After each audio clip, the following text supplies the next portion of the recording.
So why exactly is Elon Musk getting into politics? It's a really good question. Let's talk about it.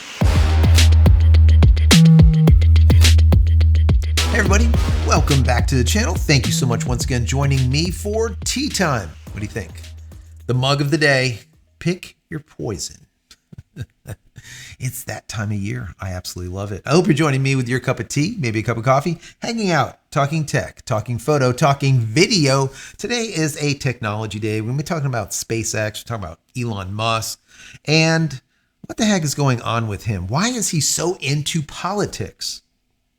Well, I was reading an article over on Space News, and it was really negative towards Elon Musk and what he's doing and how he's kind of being pulled away from his businesses and going kind of full throttle into politics, which they state are affecting his businesses like SpaceX and problems going on over there. I'm going to read some of this article to you. I actually shortened it for brevity, but I want to read some of this, but then I want to give you my commentary. But most importantly, by the end of this, I want to give you the why, because this article speaks all about what is going on, but they don't really get into the why. Why is he doing this? They don't speak about that, and that's very, very important. Once again, not talked about in the article. So that's what we want to do here on this channel. Always get into the why, because we can find out the how and the what and the where and all the rest of the stuff, but when it comes to why, without the why, all the rest is pretty much useless. That's my personal opinion.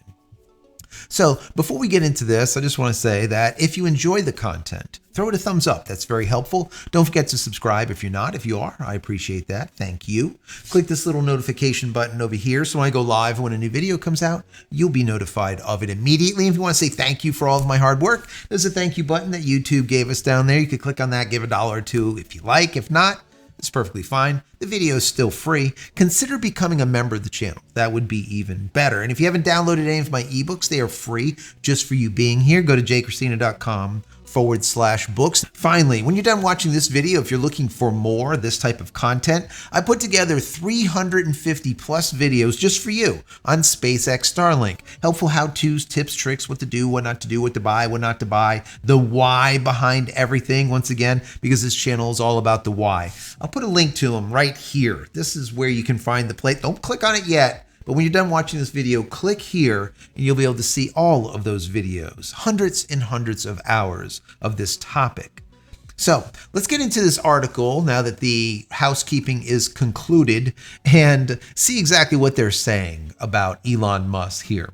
Nearly 12 hours after a successful Falcon 9 launch on September 28th, SpaceX encountered an off-nominal deorbit burn of the upper stage, causing it to re-enter outside of its designated zone in the South Pacific. This incident, the second upper stage anomaly in less than 3 months after years of problem-free flights, grounded the Falcon 9 at the time when SpaceX was gearing up for more important missions like the ESA's Hera asteroid probe and NASA's Europa Clipper.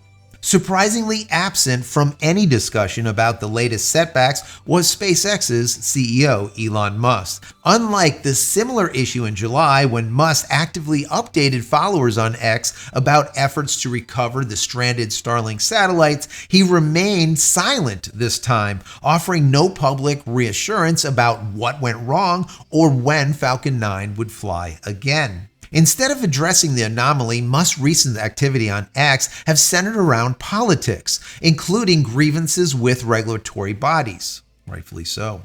He has blamed the FAA for delaying Starship's launch licenses and criticized the FCC for revoking Starlink's rural broadband subsidies. Absolutely the case. There has been few posts related to SpaceX's core operations, signaling a shift in focus that may be affecting his engagement with the company. Musk's attention has long been divided across his various ventures, including Tesla, The Boring Company, Neuralink, and, of course, X. Day-to-day operations at SpaceX have largely been handled by other executives like the president and COO, Gwen Shotwell. She's doing an awesome job. Yet, The lack of direct involvement from Musk during such a significant issue is unusual, as you would expect a CEO to provide updates and reassurances. Some hope Musk will refocus on SpaceX after the up-and-coming November elections, though his political aspirations might interfere. He has even hinted at joining a potential future Trump administration, possibly in a government efficiency role. He hasn't hinted, he said he would, which could future divert his attentions away from SpaceX. Musk continues to promote ambitious goals such as sending humans to Mars. In September, he announced plans for 5 uncrewed Starship missions to Mars by 2026, claiming that if all land successfully, a crewed mission could happen by 2030. However, specifics like life support or crew return plans were notably absent. This fits a pattern of Musk's optimistic timelines. Back in 2017, he projected that humans would occupy Mars by 2024, a goal that has slipped. With NASA counting on SpaceX for its Artemis 3 lunar Starship landing by 2026, the company may find its resources stretched, raising questions about the feasibility of a parallel Mars campaign. Despite his ambitious talk, Musk's focus on political issues and other ventures appear to be overshadowing SpaceX's pressing challenges. The recent upper stage anomalies revealed operational problems that need dedicated attention. Does it really? Operational problems? Okay. The question is whether Musk's increasing distractions are compromising SpaceX's ability to meet its ambitious targets. A recent setback raised doubts about whether the company can continue progressing towards its lofty goals, such as Mars colonization and lunar missions, if the leader remains absorbed by pursuit outside of space exploration. Without a shift of focus, SpaceX risks stumbling on its path to the stars. Now let's talk about the why, right? Because the why is important. Why is Elon Musk getting into politics currently? Why is that? Why is Elon Musk so entrenched in politics right now? Well, the reason is our system here in the United States, this regulatory system that we have, is busted. In short, all right? Now, clarifying that, right? Is you have to put a bow on everything, right? It's busted, but why is it busted? Well, let's start out with the FCC.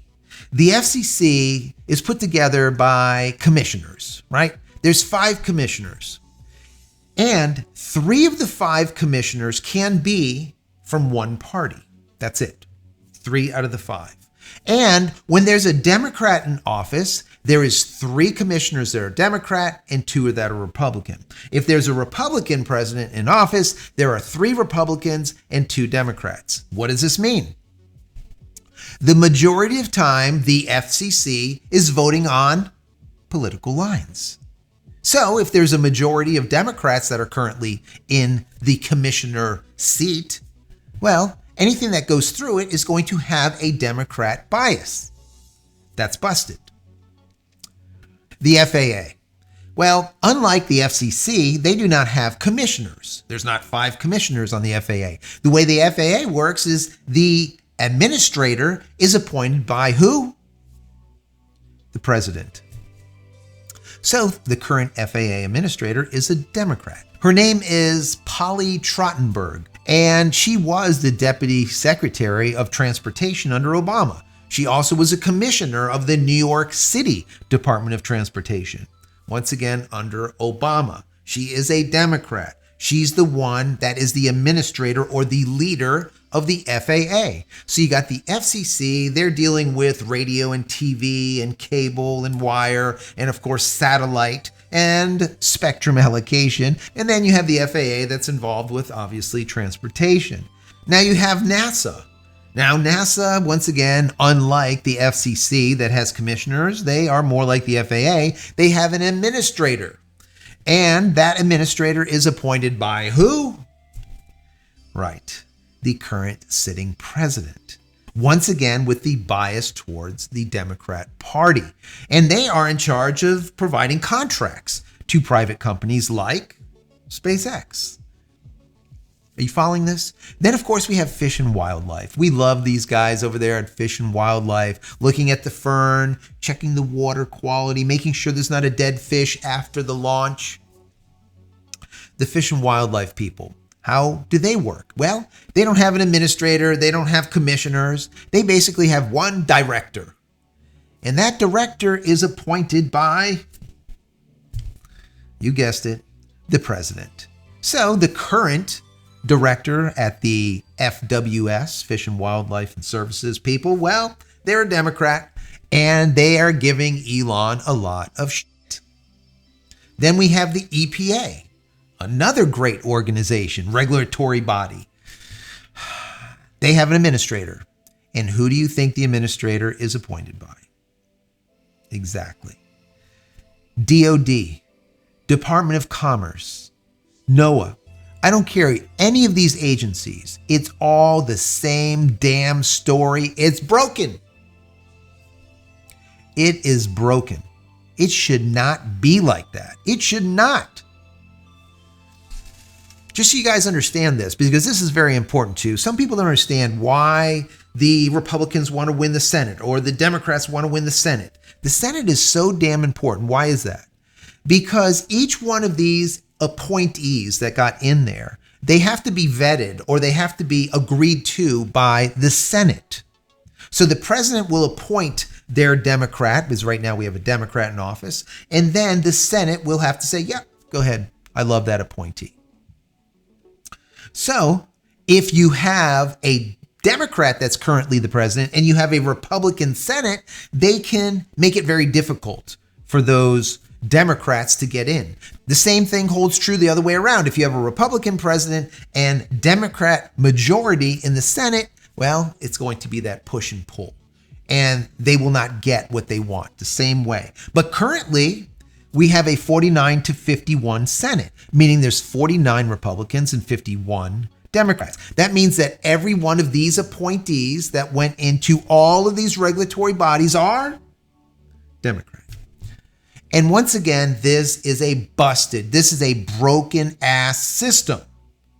I think that every commissioner, every director, every administrator of any regulatory body must be registered as an independent, not as a Republican and not as a Democrat, because there shouldn't be bias in these agencies, right? These agencies are to help the U.S. become better. Once again, they are regulating, for example, spectrum allocation. This is with the FCC. They are regulating TV. They're regulating any kind of wired and cable and satellite communications. You got the FAA working at this, NASA. Their jobs should be benefiting we, the people, not the political party that is currently in office. Who cares? It's supposed to be about us, and it's not. This system is busted, completely busted. They should not have any type of political bias when it comes to allocating spectrum. They should not have any political bias when it comes to allocating or providing contracts to private industry. They should not have any political bias when it comes to providing launch licenses. Are you following me? So, this is why Elon Musk is so political right now. He needs a Republican to get in there to hopefully weigh the scales in his favor so he can get to Mars like he's trying to do and do all of the stuff that he wants to do in comparison to being stymied and just blocked continuously. Regulatory actions, all kinds of just nonsense continuously. All the way down to the Fish and Wildlife people have been giving him shit. I mean, it is a problem. It is a major problem. So, these are my thoughts. What do you think? Do you think that this system is just freaking busted? Do you agree with me that there should be no party when it comes to any regulatory agencies? I mean, I sure damn do. I don't want these people to vote based on political bias, because that changes every 4 years or 8 years. It's constantly in flux. Put people into office, put people into companies, put people into positions that are there to benefit that specific entity. Doesn't matter if it's a country or a company.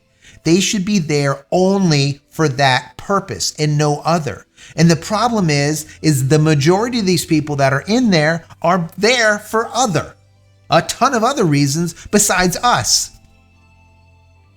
That's my personal opinion. What say you? Down below, I want to hear your thoughts about this. Do you think that Elon Musk is in the wrong? Do you think that these people are in the wrong? Do you like this article that Space News wrote? I personally don't. Because once again, the reason I don't is because they didn't get to the most important factor behind it, is the why that this is going on, not just everything that's going on. You need the why to understand it, right? What ends up happening is people become very myopic, right? People become very tunnel vision. They just can't see the forest for the trees. They're so focused in on nonsense instead of seeing the bigger picture. And the bigger picture is the US, or we, the people, benefiting from them being there.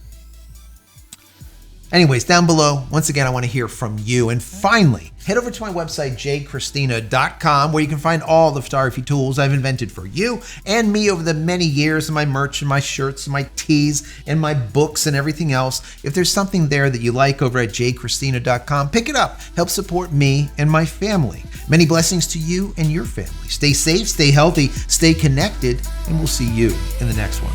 Love you all.